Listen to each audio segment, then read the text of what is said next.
What's up and welcome to Idle Insights, a show where each week I, Treavor Bettis, talk to interesting people about idle champions and Dungeons and Dragons. And joining me this week is Deven Rue and Brandon Knox. Hello! Hello. Hi, Trevor. Hey! Hey, Deven. How are you both doing today? I'm doing fantastic. Excited to be here. Yeah. Absolute same. Yeah. Well, if folks in the chat don't know who you all are, why don't you tell them lovely people who you are? Let's start with Deven. Who are you? Oh, geez. And that's right. I didn't go with your podcast way of asking that. I know, right? I almost didn't know how to respond. Hi, I'm Deven Rue. I'm a professional fantasy cartographer for companies like Critical Role, Wizards of the Coast, Magic the Gathering, and kind of just out here doing my own thing, having fun playing D&D, and now being a part of Idle Champions. So this makes me extremely ecstatic. Heck yeah. And Brandon, who are you? Yeah, I'm Brandon Knox. I'm the program director at the Lambert House LGBTQ Youth Center. We are headquartered in Seattle, Washington. Heck yeah, we're having you both on because we're gearing up to do an awesome charity event next week. That a blog went out just about an hour ago. So if you want some spoilers between now and when we talk about it, even though I guess Devin's screen is kind of spoiling what it is, you can go check that out.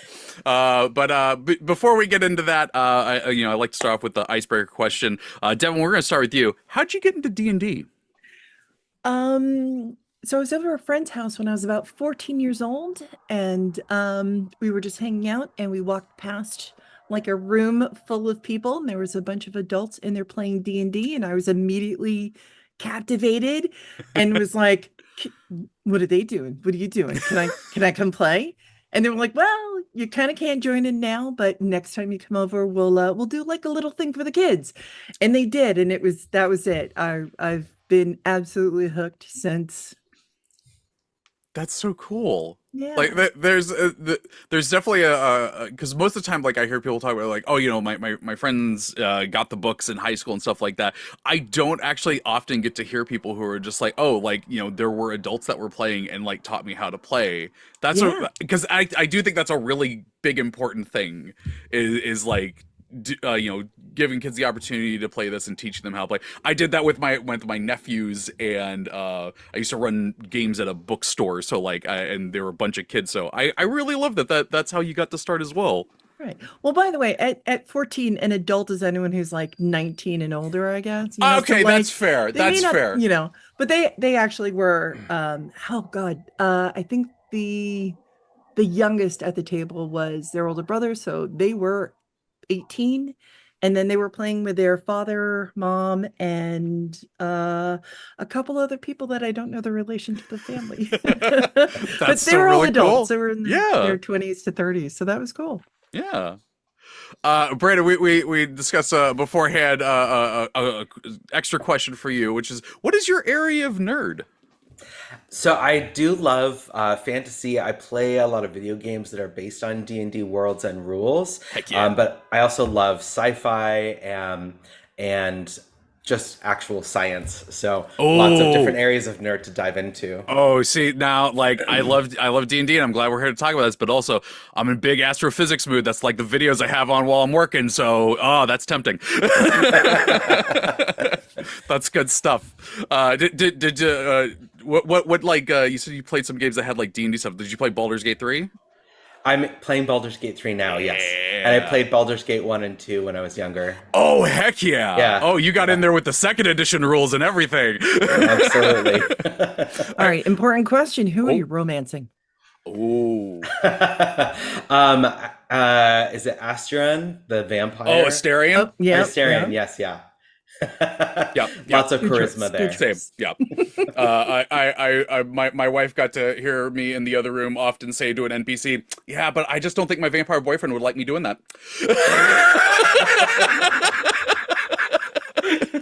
So I feel you on that. But like, thinking of the games with the other rule sets, I looked at a game yesterday on the PlayStation Network. It was like, this his rule set is based off of first edition D&D, and I went, oh, I don't know if I have the strength. I love D&D, but oh boy. Why? So yeah, we're here today to talk about Miss Squiggles and this charity event for Lambert House. Let's start things out. Devin, tell me about Miss Squiggles. So Miss Squiggles was originally, it was actually something I used to draw.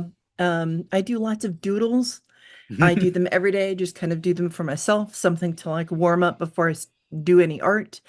And I tend to actually doodle things that I've pretty much been doodling since high school, and that includes Miss Squiggles because she's, I just like the idea of an octopus holding a bunch of different things. And when I got into cartography, it just fit because Yeah, that's like, there's a lot of and tools you need for that. Yeah. right, that too. Well, also because, we're associated with pirates and we do a lot of sea monsters. So she was something that I drew on one of the maps and at one point was like, oh, maybe I'll make her like a little mascot, but I just never got that far because I'm too busy drawing the maps instead of the the other stuff. So That's yeah. fair. So This is actually the first time I've gotten to see the familiar up on screen here. I absolutely love this with the little multicolored parts under the yep. arms. That's such a good touch. I was like, oh, we're gonna do this for Pride. Oh, okay. Then she needs to have rainbow colored Hmm. under her tentacles, and so absolutely. Every time we have done a familiar for Pride Month, with the different charities and stuff, I have genuinely enjoyed that. Like there just seems to be an ever present note of make it gay, Absolutely. and it just makes me happy. How gay can I get her? Like I, if she in fact, shoots ink, can it be rainbow? Like Oh, yes, I'm yes. you yes. know, In fact, before I worked here, I played Idle Champions, and like one of the first ones I remember was the rainbow flump that we did, and right. I didn't know that I needed a gay flump in my life, but I do. How could you not want a gay flump in your life? Come on. But that's so cool that Miss Squiggles has been a thing that you have had like on little notebooks and everything everywhere, and now she's in a game. She's walking around. She's got a compass. I know it just blows my mind. You can always be able to load up the game and just put her in there, just tapping away on things. I love it. Yep.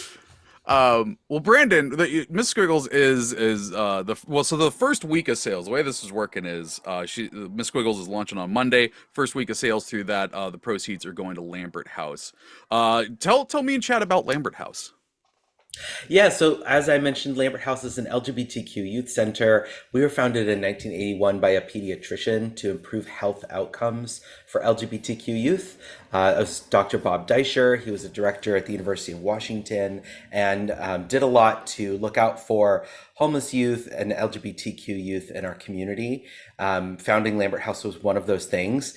Today, we have online programs that serve youth across the United States and in 10 other countries around the world, and in-person programs spread across King County, where we bring youth together, create opportunities for them to make friends so that they feel less isolated and alone. And that includes some D&D programming. So we actually have had a partnership with Wizards of the Coast for a number of years. That's right, yeah. That includes D&D campaigns facilitated by WotC employees. And we have a youth-led campaign actually that's going as well, separate from that program. That's so cool. Yeah. I love that. Yeah, no, Lambert House has definitely been one of the charities that if I see someone working with, I'm like done deal. I'll support that one. Love 'Cause it. y'all do incredible work. I do want to take a quick moment here to tell chat though, because I forget to do this at the beginning of every show. Hey, we're live right now. This is not a pre-recorded episode. If you have any questions for Devin, for Brandon, about Miss Squiggles or Lambert House or anything like that, you can put those in the chat with question, and then your question, or also Mod Gabe will grab them. Put a little text doc and we'll talk about at the end of the show. We will be doing a giveaway in the middle of the show. So if you're listening to this on another tab, or apparently later as a podcast. I found out earlier that you can listen to this as a podcast on YouTube now, so I got 7 under my belt now. You can enter for a chance to win 42 chests of your choice, excluding Bahamut chests. So we'll get going with that. But so Brandon, I want to go back to you because I told you before the show to get these questions. I looked you up on LinkedIn, and I saw you've been working with Lambert House for nearly 10 years. It's not often you see someone's work status on LinkedIn and it says 9 years, 10 months. What has it been like working with them for so long, and how has the Lambert House grown over that time? So my connection and history with Lambert House is even older than that. Oh, really? I went to school at the University of Washington, and I discovered Lambert House riding a metro bus. I was 20, overheard some high school students talking about it, found the website, came in to visit, and joined the programs.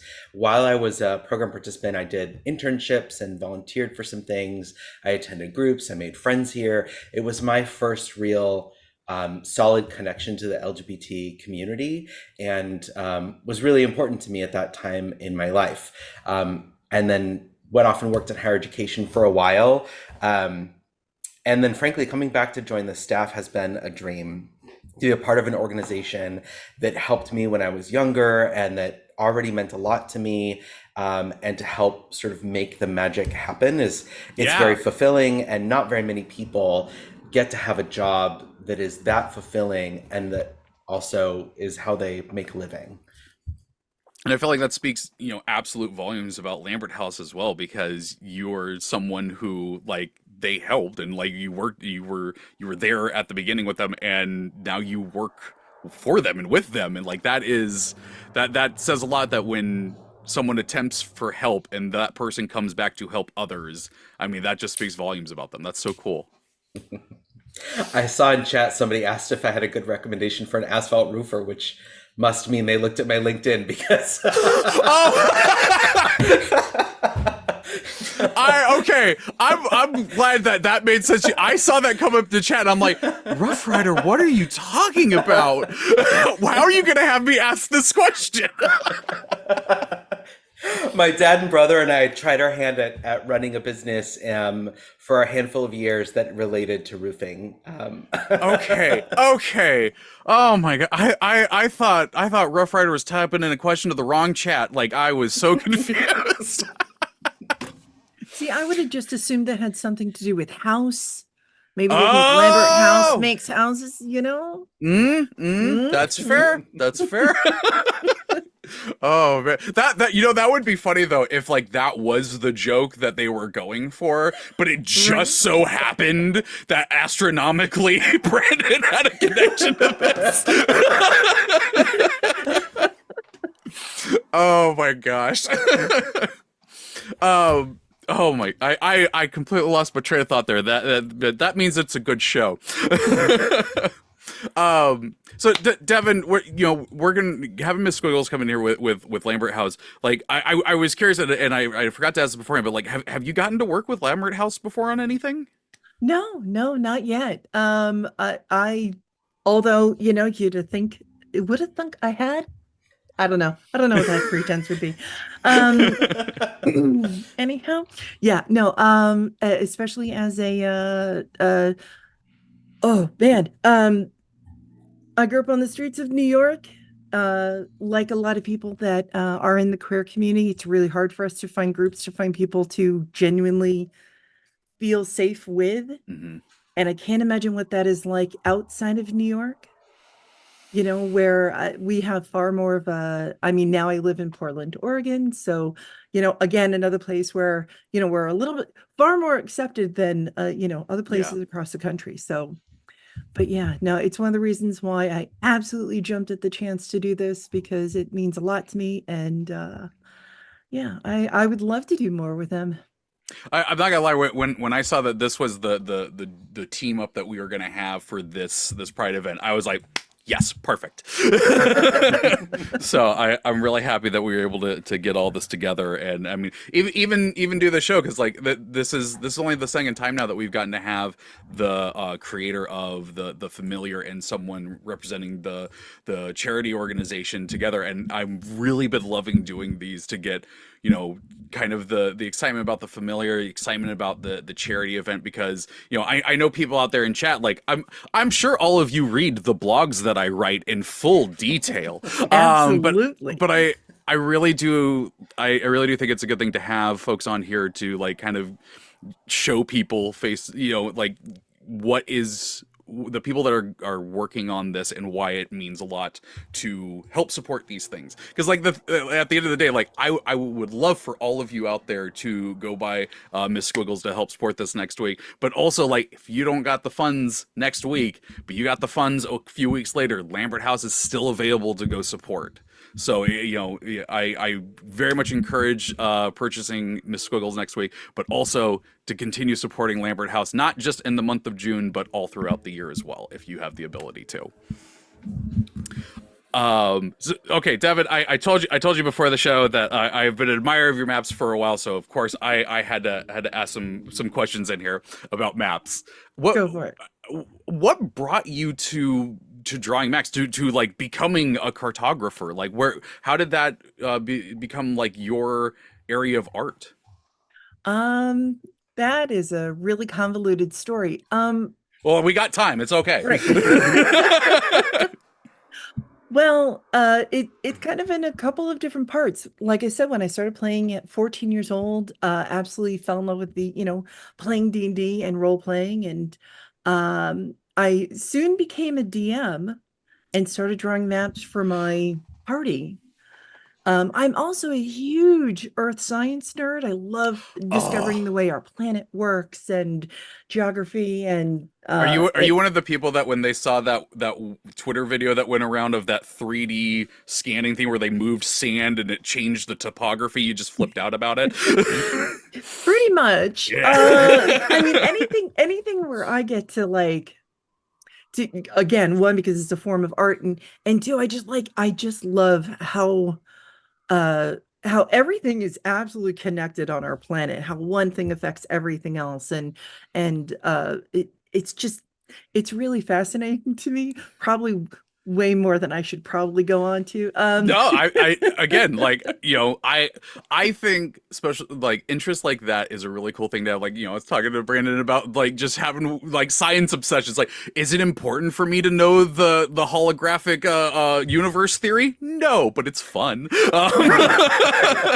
But like this with what you do though, I feel is very important and very kind of dedicated to what you do, because like yeah, it is good to know. It's like these are how rivers form, this is how, you know, rolling hills end up happening. Like that's good stuff for you to know. Right. And it's just a lot of fun. And I actually never thought about doing this for a living because, I had another job and I did other forms of art.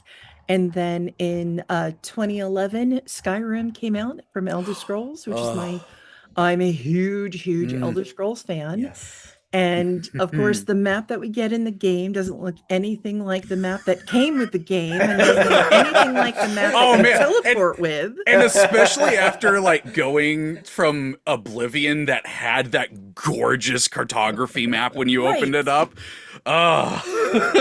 Right. So I was like, I'm just gonna draw my own map. And I actually do paper props for yeah, local theaters. I do that for God knows how long. Oh So wow. I make these really old, gnarly looking maps. So I wanted to make one.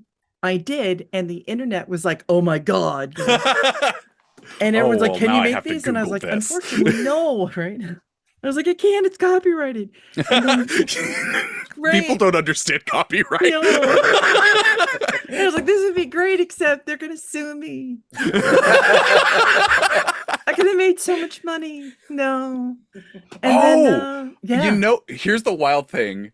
I remember seeing this one years and years ago. I looked it up on Google. Yeah, Yeah. God, that's so cool. Thank Yeah. And then eventually somebody was like, hey, can you make one of these of my homeworld world? And I was like, yes, actually. And then it just kind of like picked up from there and snowballed. And then the next thing you know, I'm talking to Matt Mercer and making a map for him. And Well, I mean, you know, I gotta ask, how was that? Like, what was that moment like for you? well, People in 3 states over heard really strange gossip. That's so good.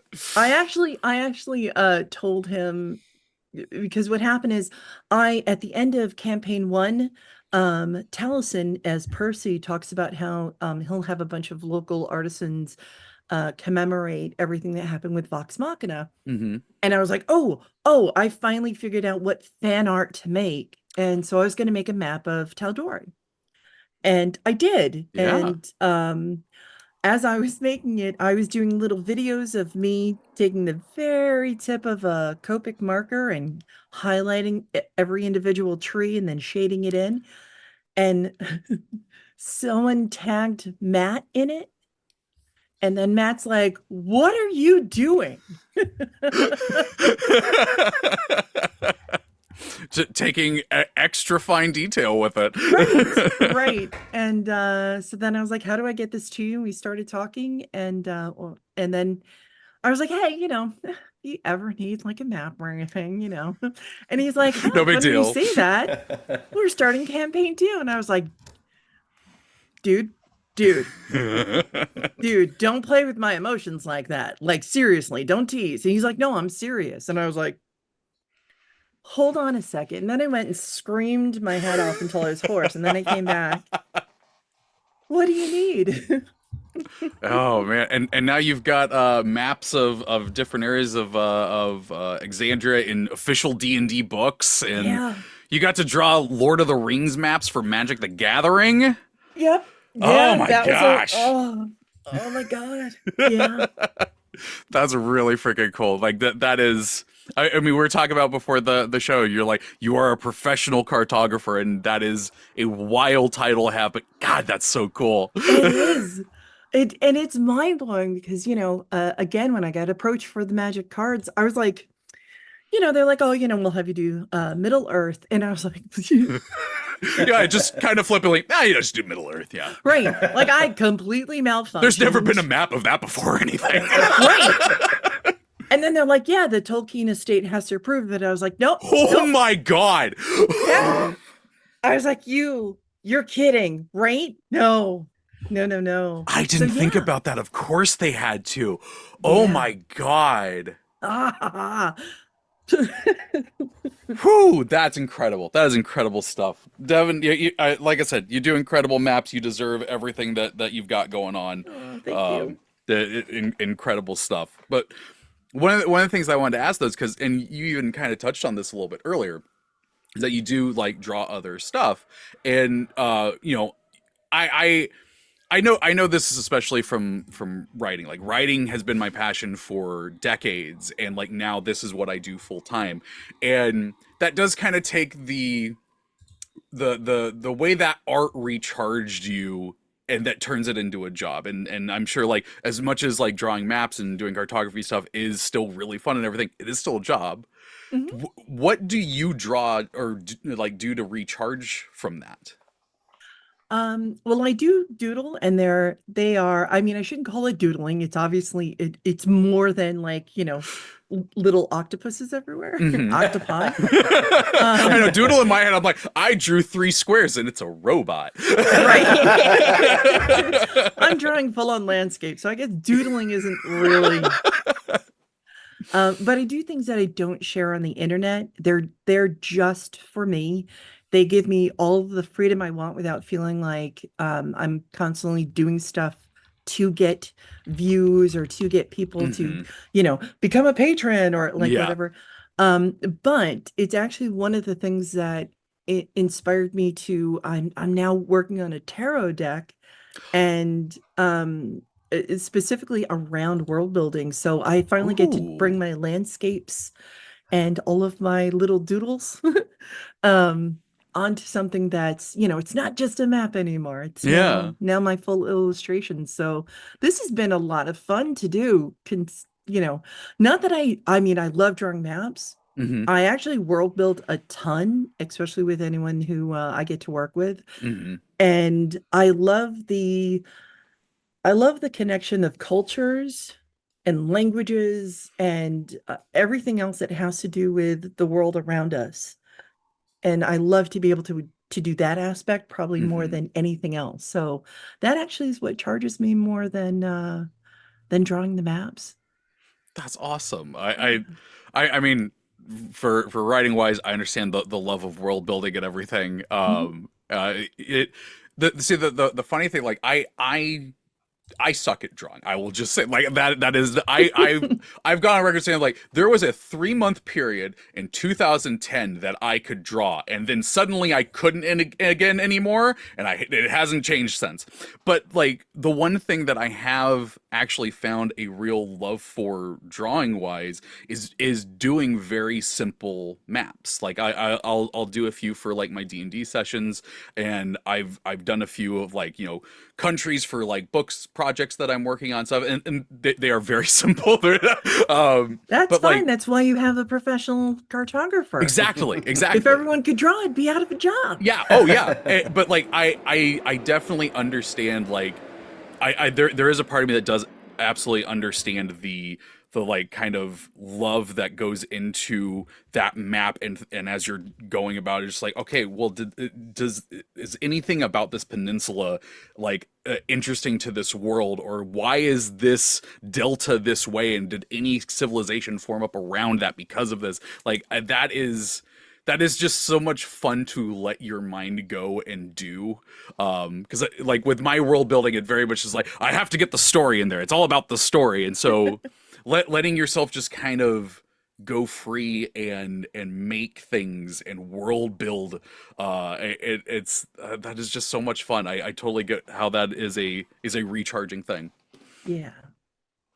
Well, Brandon, I did want to ask because, like, you know, this is a similar question, but like, I have to imagine with Lambert House and stuff, like, there are very tough days. Like again, like, you know, again, this is something that you do care about. This is something that you came up with, but like, or not, like not came up with, but like grew up with. But like, you know, it is a job, and the world is unfortunately the way that it is. So On fire. Yeah. yes. Literally. And so like what do you do to like recharge from that? Like when you go home to just kind of get your mind off of the day's events? Honestly, a lot of the time it's hopping onto a video game and just escaping for a little bit to let my brain relax, and then I'll come back and talk about the day with my boyfriend and sort of process through it a little bit. But yeah, video games. I've been playing games on consoles and on computers since I was like 5 or 6, and Hmm. so that's definitely the escape for me and helps me wind down a bit. Is there any like specific like genre or type of game that like you find does help you relax the most?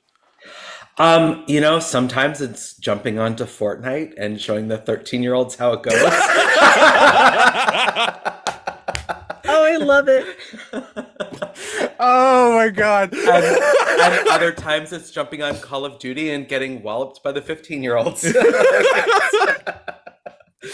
I've gone through a few stints of playing Fortnite, and like what I'll do the zero build mode and just go in there and, you know, mess the place up. And but anytime like I'm playing with my friends, I'm like, heck yeah, I got another one. My wife in the other room, yeah, you tell those 13-year-olds. I'm like, thanks for taking the sales on that one. This was last year, but I was playing a game and got matched with just a couple of random mid-teenagers. I don't know exactly how old they were, but they said something like, "Oh, that's so gay," and I said, "Oh, that's not like a really great thing to say. I'm gay," and their minds were just blown. They actually said, "What, gay people play Fortnite?" And I was like, "Yeah, we do." And there was like this, there was this pause, and then they were like, "Okay, cool," and then we played the match. It was Okay. hilarious. I mean, it genuinely hurts my mind that like that first part happened, but hey, you know what, they changed their tune on. They're like, okay, that is something we now understand and go with. That, wow. The internet, man. um Sorry, that one genuinely broke me. I will say when ever I am in a chat room which is very rare that it's not just a private one with my friends because I don't like people. Hi Chad, you're fine. But like, 7 podcasts. oh, again, it is with people that I know, definitely. Okay, okay. I'm just saying, you know. Again, the way that I look, I'm like, if I know you, like you know that is not in the definition of people. That is an amalgamous, shadowy group of people that scare my anxiety. Gotcha. But you know, like anytime like I would hear, like this goes all the way back to like even when I was playing Halo 2 and stuff. Anytime I would hear people say, you know, that's gay, like I grew up with gay moms. Like I have 4 moms. Like I very much grown up in the LGBTQ community. I was in pride parades as a 3-year-old, waving from a wagon under a rainbow umbrella, and it's like anytime I'd hear that, I'd give them one like easy way to like to cut it out, and that would be I would tell them you shouldn't say that like Hillary Duff from the very infamous commercial back in the 2000s, and then if they did stop, then I would lay into them. Oh boy, but yeah, internet and video games, it's a place. But no, the reason why I wanted to ask that, and like kind of for the both of you, is because like while you know this is about Lambert House and everything like that, there is a level of mental health stuff that does kind of come into this too. And one of the other shows that I do on this channel is Champion Psychology. I am a big proponent of talking about mental health stuff, so I feel like in this situation, talking about things that let you relax and stuff like that, from even things that you enjoy, but even things that are tough, is an important thing to do. I'm being pinged not only in this doc, but in chat that I've missed the time to do the giveaway. I am going to do the giveaway, chat. Steph, do it. Do it. Yeah, we're going to be doing the giveaway here in a few moments. Gabe's going to put a keyword into chat. Put the keyword exactly as it is back into chat, and you'll be entered for a chance to win 42 chests of your choice, excluding Bahamut chests. And what do we got? Oh, pride is the word. Look at that. Almost like you planned it. I mean, here's the thing. We don't. I give Gabe full control over whatever the keyword is going to be, and he has genuinely surprised me at times. I'm like, I cannot believe you made that the keyword, and I'm so happy you did. I don't remember what it was. Something came up about pickles on a show, and it was like something pickle, and I couldn't stop laughing. Glad Gabe has control of that. I mean, it would fit here as well.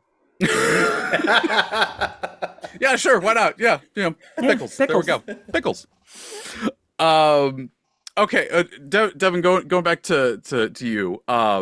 What for map wise? I feel like this is a weird question to say. Do you have like a favorite type of map to draw? Like, is there one that you're like, oh yeah, that's my jam? Oh yes. I love drawing scout maps. I love drawing anything because, well, oh man, Devin's excited now. It's maps. I love anything that helps bring immersion to a story. Scouting maps kind of do that. They are a great way to explain where somebody who came before the party or the readers, if you're an author, what they experienced in the same area or going on the same quest or similar adventure. And I always think they are really interesting because they can be filled with notes. They can have little icons on it that aren't nobody lived to explain. Oh, okay. Yeah, they can have indications of where they found safety or where they camped, or I love to draw on them like, okay, there was a bridge here, but there isn't anymore. So now there's an X through it, and I show the path where they go around it. So I don't get to do them nearly as much as I want.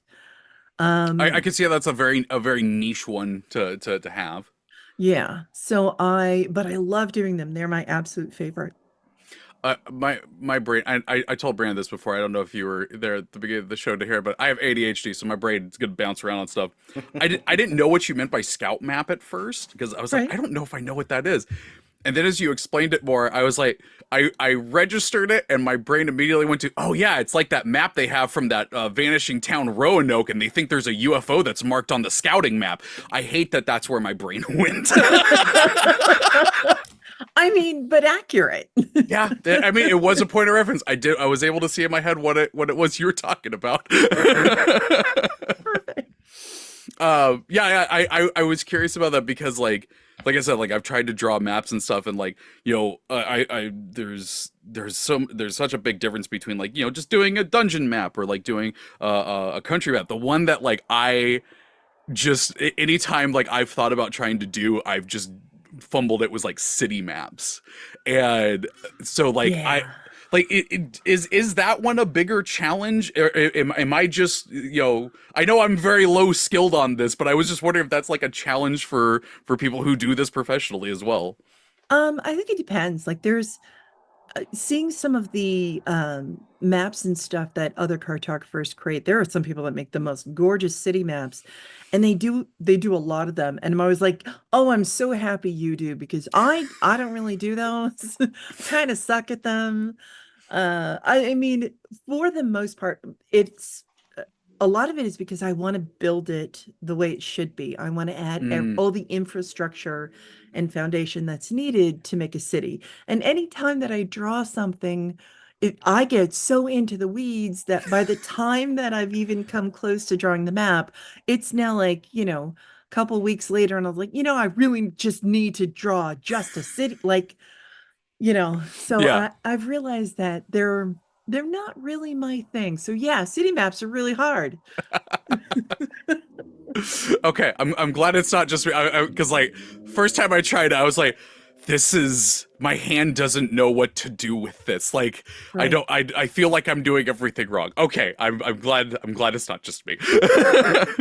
And Devin, I was admiring a video on your Instagram of you drawing a map, and I was just impressed by all of the detail. So that totally makes sense. Aw. Your maps are beautiful because of the detail, but I Hmm. can see why you could get lost in a city and all of the things that have to sort of be there.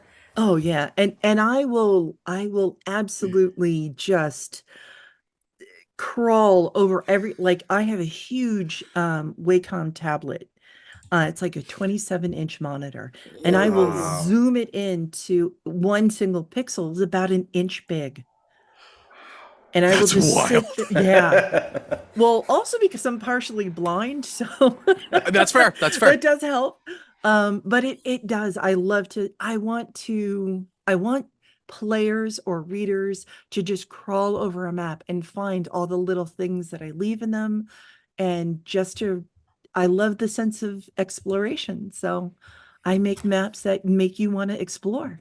Oh, I love that. That is a great sentence right there. Oh my gosh.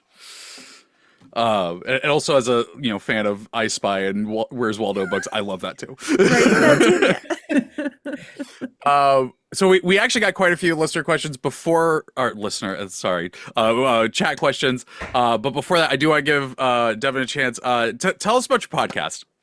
Oh God, no. No. Yes, yes.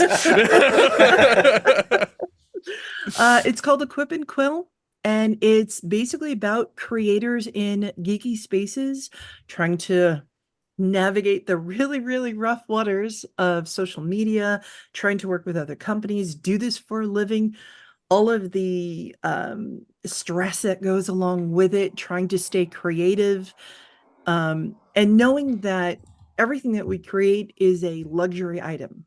Nobody has to have this art in order to even to make modules or write books, or so we know that it's Hmm. a luxury thing, and trying to earn a living and make it in this space and feel comfortable with it a lot of times is really, really difficult. So I started a podcast, and it actually was supposed to be about world building, but within the first episode, that's not where it went. Oh, I love that so much. Yeah, it has a mind of its own. And I was Yep. like, okay. So yeah, so I've brought on quite a few people, and it's been a blast. It's one of my favorite things to do. Heck yeah. I have I've subscribed to it. I subscribed to it yesterday. I haven't got a chance to listen to it yet, but it is on my list for the weekend. I'm very excited to check it out. Yay. And Matt Mercer's been on there. Hey, Hey. there you go.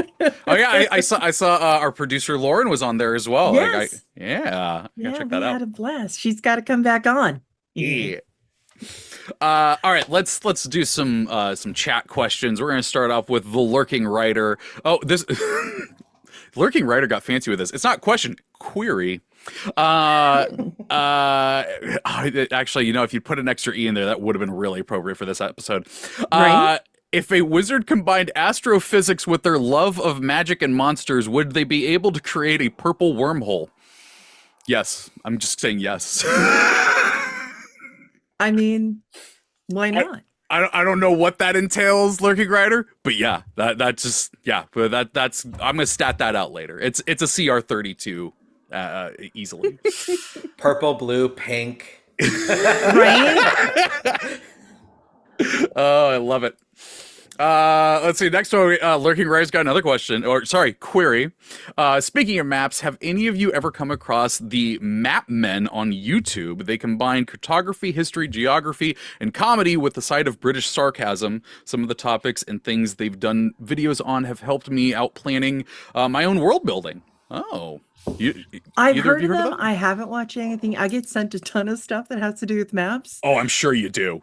and I love it. It's one of those things where if I have to like watch it and I'm not working, it always ends up like the bottom of the list because I can never really have my eyes on my monitors while I'm working other than the one I'm drawing on.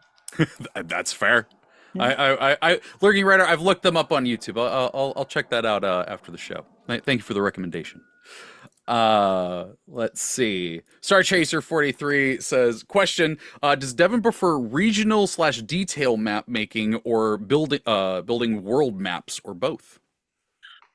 Oh, for drawing, I love to do regional maps because I get to add far more details Mm, and things that you can really like because world maps are all maps are representational. None of the maps that I draw are to scale, and they shouldn't be because I want to put in a ton of details. If you can see a mountaintop, you shouldn't be able to see individual trees, and yet on my maps you can. And so I just want them to be like, here's where you could look and explore and find other things. But regional maps, I get to get really into the details and get the roads in there and everything. yeah, so I love to do those far, far more. But for world building, um, I actually start, this is so bad. I start with the creation of the planet and I determine like where the equator, the prime meridian is, where the tectonic plates are, fault lines are. I like go all the way from the beginning and then bring it up to current state. That's awesome. That is, I attempted to do that once for a book project. And I actually got one of my friends who had like a degree in physics. And I was like, okay, I want to have a planet that is slightly bigger than our Earth size with 2 moons. Tell me Yeah. what that would do. And he came back with all of these things that would go horrifically wrong. And I went, so magic, got it. Thank you. But that is some fun stuff to do. Like figuring out that sort of thing. It's like I think at one point I did one where it's like, okay, if they're this far away from their home star, they would have this many days of a year. So that's Yep. going to tell me what a calendar should look like. Oh yeah, exactly. And the great thing is like um as much as like we want to dive into like, oh, this could take years to create. None of us are Tolkien. We don't need to do that. Yeah. But, even just like a quicker version of it and just like, okay, these are where the fault lines are, even if they're arbitrary, they end up actually informing so much more of what Mhm. goes on your map. And it's so much fun, but I love to create the entire histories of it and the lives that were before and what runes you would find and why didn't those civilizations make it and why did these. Mhm. So yeah. That's awesome. Lurking Writer has another question, and this time it is a question. Combining Devin's love of maps and Brandon's love of video games, what kind of video game map is your favorite? Oh, okay, that's for both of you. The one I drew for Skyrim. I'm gonna have to check out that map because I love Skyrim. It's one of my favorite games. I've gone Yay. through the campaign 3 or 4 times. How many times was it a bound bow archer? Right? Maybe every time. But no, yeah, Skyrim's map, like, it was cool seeing it in the 3D at first, but like, I do absolutely, I'm like, oh man, Oblivion just had this absolutely gorgeous cartography style map that I loved poring over. Like, say, like you're talking about, Devin, with like the map you want to explore and like looking close at trying to zoom in as close as possible, getting close to my CRT TV, to see if I could like, oh, is there a ruin there I can go explore or something? So much fun. Exactly. I love the Tears of the Kingdom map where they took the map from the last game and then they added 2 more layers to it. It's almost too big when you do that, but there's just so much to explore. My challenge is I'm a completionist, so I do want to uncover every part of every map. Oh Me boy. too. Me too. Oh my God. I Tears of the Kingdom was really cool because it was like the first time like a game had done something to that scale, because I've always wanted games to be like, just do the map again. Just go back to that place. You can do more there. Like when Elder Scrolls Oblivion, or no, Elder Scrolls Online let you go back to like Cyrodiil and stuff, and like they were exactly the same as they were in Oblivion. I'm like, oh my god, I'm back. That music starts, we all start crying. Oh my God, the nostalgia. You mean the music that has been on my relaxing playlist for over a decade? Same here. I have so many people that are like, so what do you listen to, when you make maps? Mostly Elder Scrolls soundtracks. Yep. All of them. Yep. Yeah, that it is definitely those. I've gotten Baldur's Gate in there. Had a little bit of Minecraft at one point. Like, it is just like, if you got relaxing video game music, it's in there. I did have to take off the music for when you get attacked because I started having anxiety. I was like, where is it? Where is it? That's so funny you say that. The first time I made that playlist in like 2008, like I just threw the Oblivion soundtrack in there, and I was laying down, I was trying to relax after a stressful day of working at GameStop, and retail. Yeah, and I was finally getting relaxed. Dun, dun, dun, dun, dun, dun, dun. I'm like, oh god, We're gonna die! Oh, the danger's coming after me. Don't sleep with that on. No, don't do that. I'm trying to think now for myself of like what my favorite fantasy video game map is, and I'm trying to go different here because like y'all had good ones. You know what? I'm gonna go for one that like it's a game that I absolutely loved. I feel like not enough people played Kingdoms of Amalur. I really loved that game, and I really loved like the world building they did with the map and stuff, because like R.A. Salvatore came in to help them with the lore and stuff. So I'm gonna go with that one. That was it. Lurking Writer said yes, so there we go. He's on my side. Someone else knows what I'm talking about. But we're running out of time here. We got to start wrapping things up because we've got a show coming up after this. Brandon, Devin, thank you so much for taking time today to talk with me. This was so much fun. Absolutely, anytime. Loved it. Thanks for having me. Devin, if people wanted to find you and what you do on the interwebs, where could they do so? You can find me everywhere under my name, Deven Rue. There we go. Short and sweet. Easy branding. Yeah. Brandon, if people want to find out more about Lambert House and possibly where they can donate and stuff, where should they go for that? Facebook and Instagram at Lambert House or lamberthouse.org. I don't know if you want to have any social sites that you want to plug for yourself or anything. I don't know if you're on those, but if you are, you can go ahead and do that. Well, apparently somebody else already found my LinkedIn. So. Fair.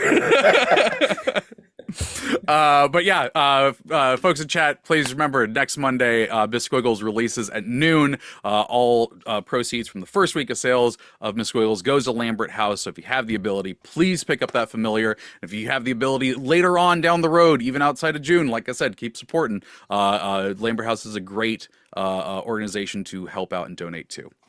But that is going to do it for this week's episode of Idle Insight. So until next week, take care of yourself. Thank you.